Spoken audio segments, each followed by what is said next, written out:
in the fall, when it was a nice day, I used to go over there and drive those cattle from over to Ackworth all the way home to Walpole, over the road.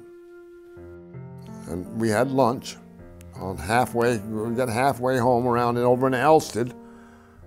We'd let the cattle eat side the road in a field or something. Somebody's field, never even ask anybody. My brother George and I both were, if we walked all the way home, we'd brag about that for a long time, you know. Summertime, we got done haying, we head for the brook. We didn't carry any trunks with us either. After school, I'd come home and put a yoke on the oxen and head for the woods. Be back at dark. I just loved being on the land.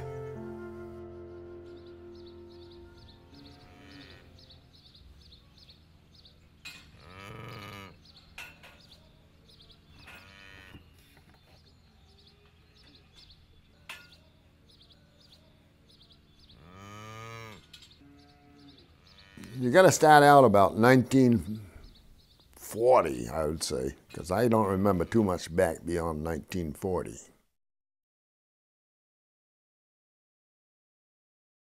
It was a lot different farming back in 1940 and 41 than it is today.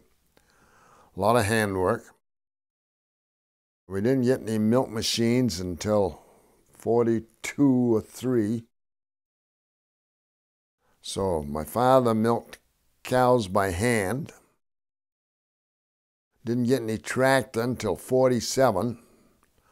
And I'd graduated from school and already working someplace else.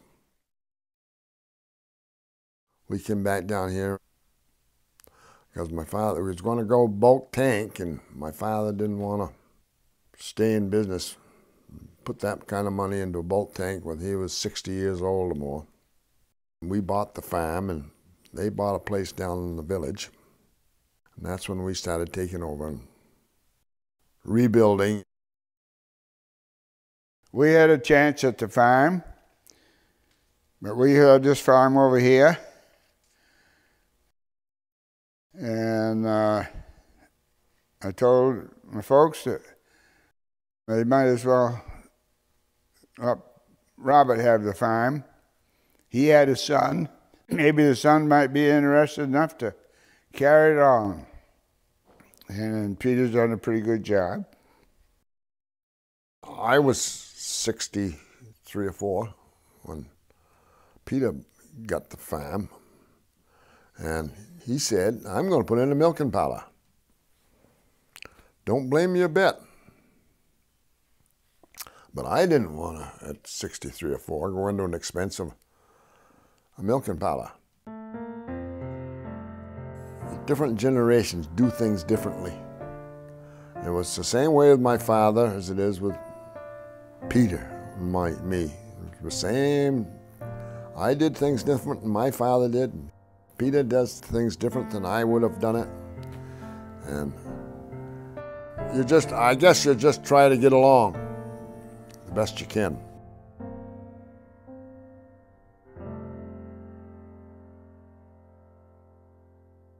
I think the fact that it's been passed down from generation to generation at a fraction of the value of what it really is financially.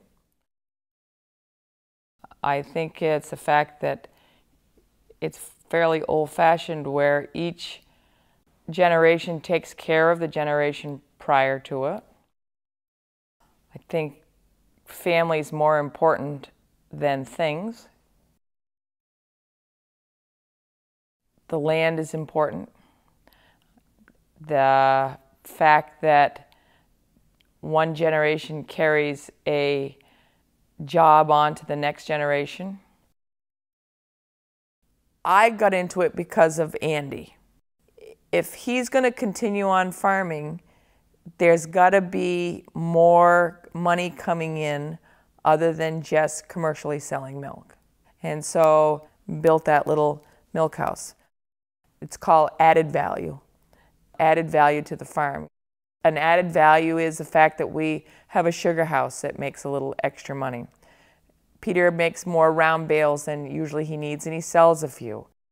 Anything you can do to add a little value to making ends meet on a farm helps pay your bills.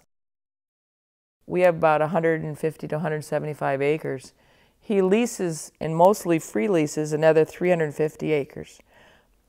A number of them are big farms that older folks own right now that their younger folks are going to inherit. Are they going to sell it as farmland? No.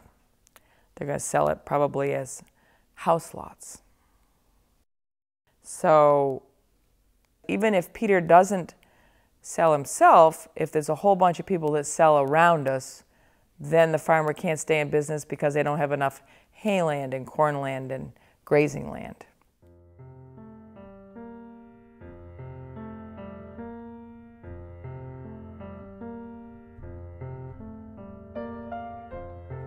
You know, I can't look into the future.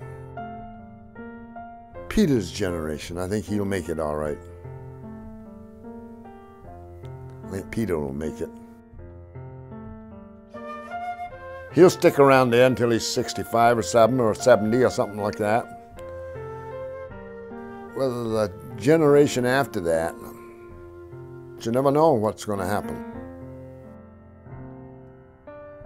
It probably was something I could have made a lot more money at than it was at farming. But I didn't do it. I went to farming. And I had a great life. And I can die tomorrow and I've had the greatest life that I think anybody could have.